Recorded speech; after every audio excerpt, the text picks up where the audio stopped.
You ever hear the saying, "Don't bite the hand that feeds you"? Well, the Willowbrook Country Club didn't just bite it, they stole my apples with it. I've been running my apple orchard for over 30 years. 8 acres of hand-pruned trees, 23 heirloom varieties, Honeycrisp, Northern Spy, Arkansas Black, each one treated like family. This orchard isn't just my business. It's my pride, my peace, and my retirement plan. My land borders the Willowbrook Country Club, one of those luxury venues where weddings and galas cost more than most people's cars. For years, we coexisted peacefully.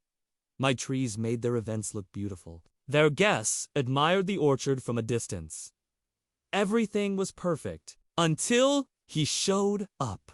The theft begins Jonathan Ashford, their new event coordinator. A smooth-talking city guy who thought Farm to Table was just a marketing trick. He came to me last spring, asking to buy my apples for his events. I was open to it, until he offered me $2 a bushel for fruit that sells for $50. When I refused, he smirked and said, "I can find cheaper fruit elsewhere." And he did, by stealing mine. At first, I noticed a few apples missing near the fence line.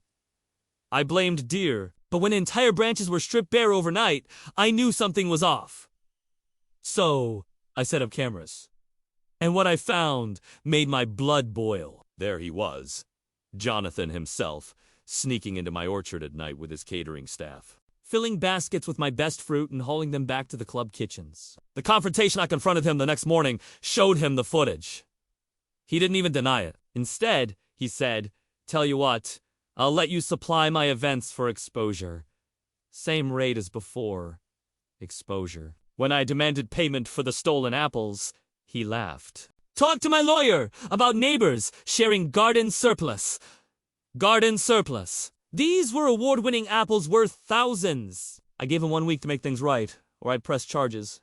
He ignored me, and the thefts got worse. By the time wedding season rolled around, his staff were treating my orchard like a free warehouse. That's when I decided if he wanted a farm experience, I'd give him one he'd never forget. The payback: I raised heritage pigs, 40 of them. Gloucester, Old Spots, and Mango. Gentle, smart, and absolutely unstoppable when they smell food. And nothing smells better to a pig than a wedding buffet. Jonathan's biggest event of the year! His own daughter's wedding. 300 guests, a $10,000 cake, ice sculptures, and a 7-course meal, featuring, of course, my stolen apples in the deserts. So, while